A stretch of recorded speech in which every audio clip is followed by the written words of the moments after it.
This channel is supported by Truefire. Truefire, stop all that. The Truefire All Access membership, they've brought the price down for March Madness, they're calling it. So the cheapest you can get it any time of year is $99. It beats the codes that I normally tell you about. So I just wanted to shout that out here. So you get All Access membership for $99 for the year.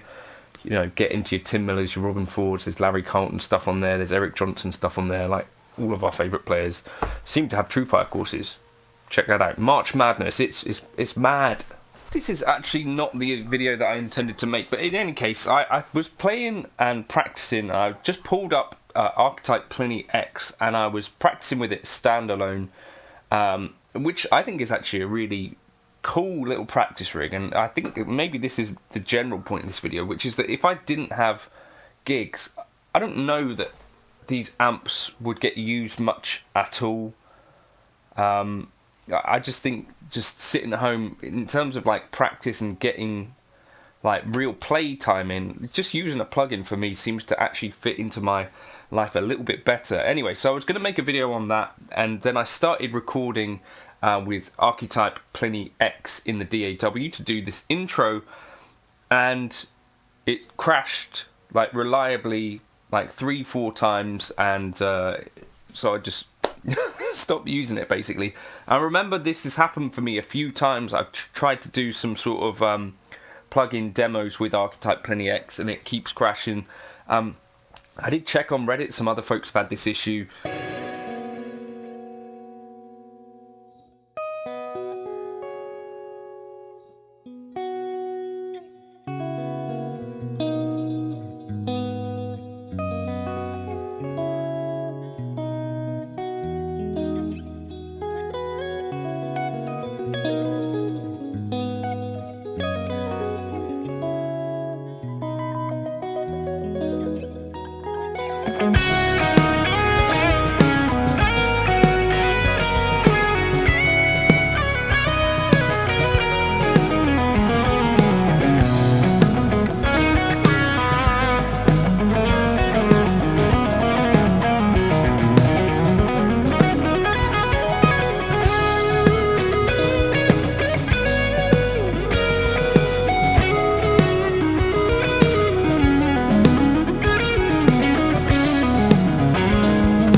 This is probably why I've stopped using neural DSP plugins more generally, but it's kind of, I found actually that Helix Native works for me just as well. Helix Native sometimes crashes, but I was finding that it reliably was crashing.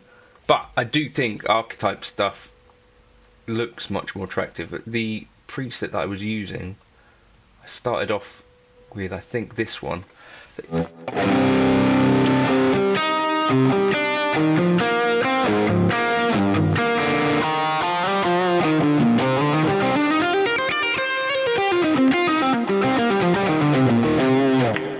what I decided to do was just back the gain off and start pushing these a bit more, and actually I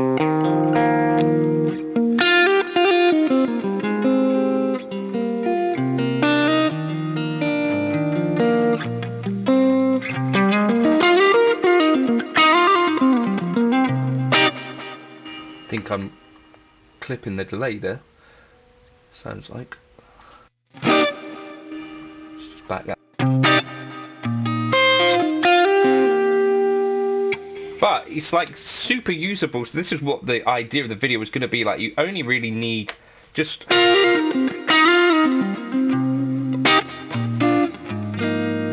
one of these plugins is pretty versatile.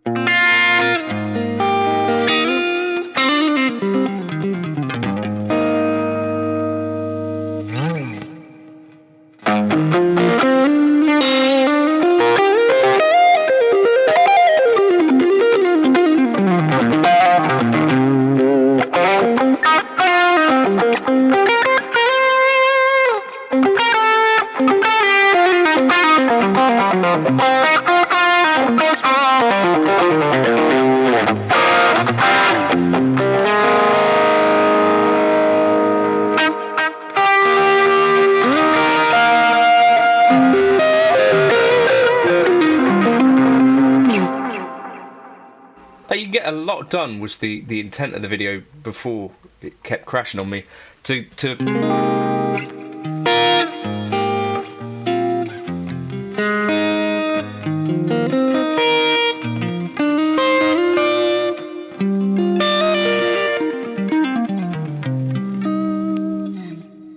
Yeah, I don't know. If I wasn't gigging, I don't think I'd have amps. I think I'd be pretty happy with just kind of plugins at home. It's a relatively inexpensive way to get some tones that just get you playing. I don't know, that's my thought on that. Catch you in another video soon. Let me know your favourite Neural DSP plugin.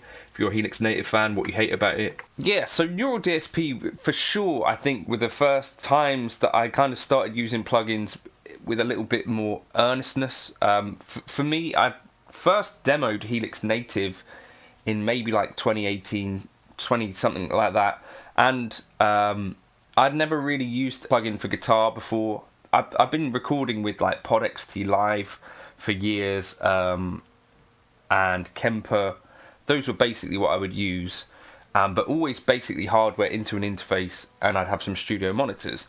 So I used Helix Native, and then Neural DSP came along, and I think they actually kind of changed the game quite considerably in that it was, I think, the first time that people started to really take notice, like on a slightly larger scale, of some of these tones. You know, you had Amplitude before that, and you had, you know, Guitar Rig, and I had used Guitar Rig once to record Manhattan in the Garden, and I think this is kind of the point with some of this stuff, is that it does enable you to do some more creative things and take these things with you. I just saw a post from Josh de la Victoria, who's on tour. He's just bought a new computer for, you know, making music touring, and presumably he'll be using plugins for some of that. And these plugins have ended up on albums and stuff like that. You know, I think Aaron from Intervals has used them on stuff, and these things do really get used on particularly like more modern metal stuff and bits and pieces like that. I'm not sure they get used massively in studios like in Nashville and places like that where there's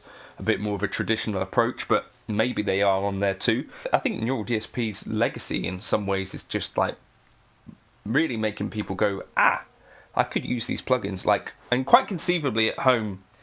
I think they are a really, really good workflow for just, right, I'm somewhere, I've got a few minutes, I'll plug a guitar in, let's get going, let's go. Really great stuff. I think they generally sound pretty good, particularly if you sort of get the like volume going into your interface, that aspect sorted, which is still an ongoing kind of thing, but you know, but check out Ed Segalowaski's stuff on this if you're interested in, you know, getting more accurate tones out of these things. But accuracy and all of that stuff aside, I do think that you can get some really good tones out of the Neural DSP stuff. But I've just stopped using them. Essentially, I've got Corey Wong and Archetype Plini sent to me, and I've demoed pretty much every other release that's come out. I really like the Mateus Asato one. The Rabia one's really cool too. But, you know, the trial runs out and I'm not going to buy every single one. I think the video was going to be you only really need one Neural DSP plugin. You know, as a guitarist playing at home, just pick one of them and you'll be good. And quite inspiring tones and all that sort of stuff. That was going to be the video, but I couldn't make it because Archetype Plini crashed on the day, kept crashing, and then has crashed again. So I've had to redo this project. So it's kind of a bit of a... I think it happens more when you have more than one Archetype Plini instance for me. So I've got like 5 or 6 guitar tracks here, and when they start to stack up like that, for some reason it crashes. Like my computer doesn't crash with other plugins much at all, and I'm running like 6-7 instances of Helix Native, which I think seems to be a little bit more reasonable on the processor. The other thing I like about Helix Native, specifically over some of the Neural DSP stuff, is that you've got a bit more creativity. And in some ways this could be like a negative thing, like option paralysis. But for me, as someone who's really delved into the Helix Native world a lot, it did take Neural DSP plugins for me to start getting more into the plugins in general. So that's kind of like, again, like I said, I think Neural DSP deserve a lot of credit for that. Negative with this sort of stuff is that if you're using single coils and you're sat next to a monitor, you're gonna get these noisy critters.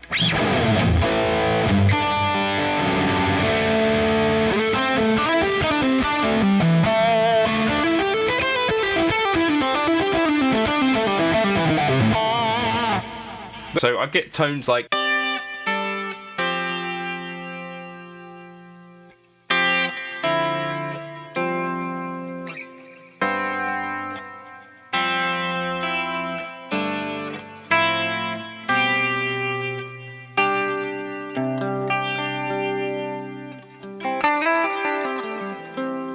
And then I was able to do things like the more roomy sort of tones, where I put in multi-tap delays to essentially sort of fill the space a little bit like a Boss Waza Air.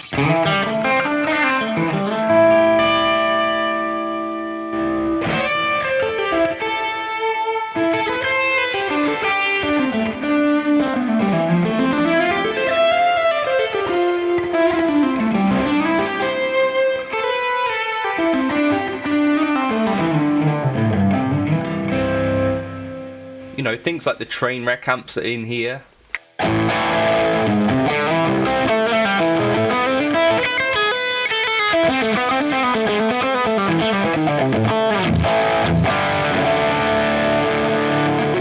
Or things like with the Lukather thing, I was able to sort of dial in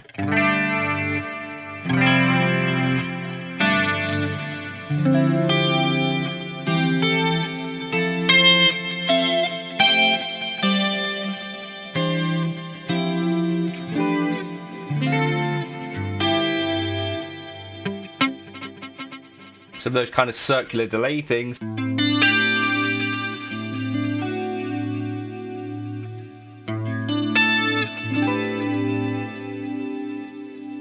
But also I think you've got a Bogner Ecstasy here as well now.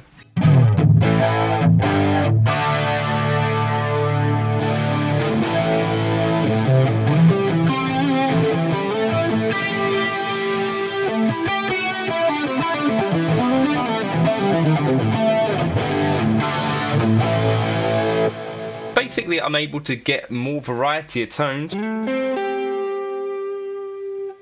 you know, without having to have loads of, when you add them all up, expensive sort of plugins.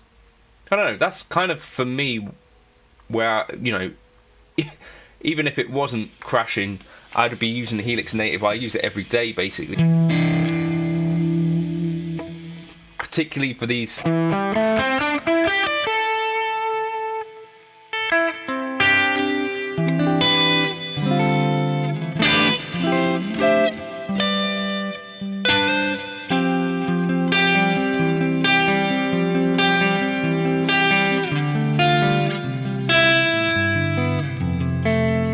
You know, if you're someone who's not so much into the really heavy stuff, then there are lots and lots of options.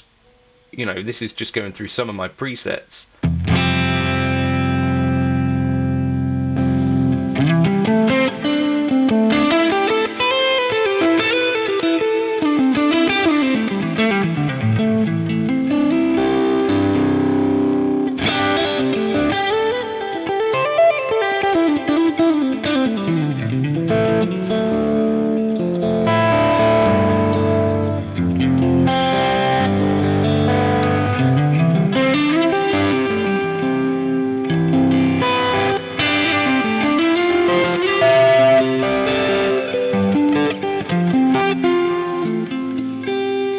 get into more modern stuff, you do have things like the PV Invective in here.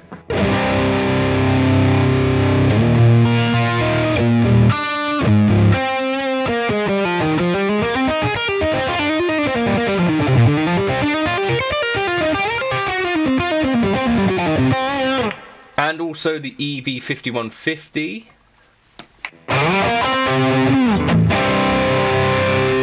Also the Rev stuff.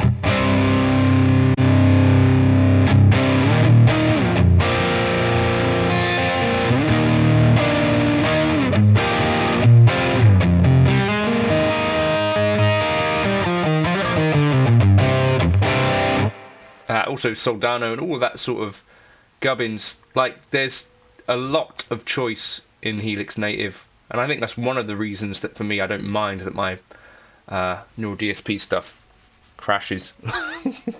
I'll see. Well, I better save this first, didn't I?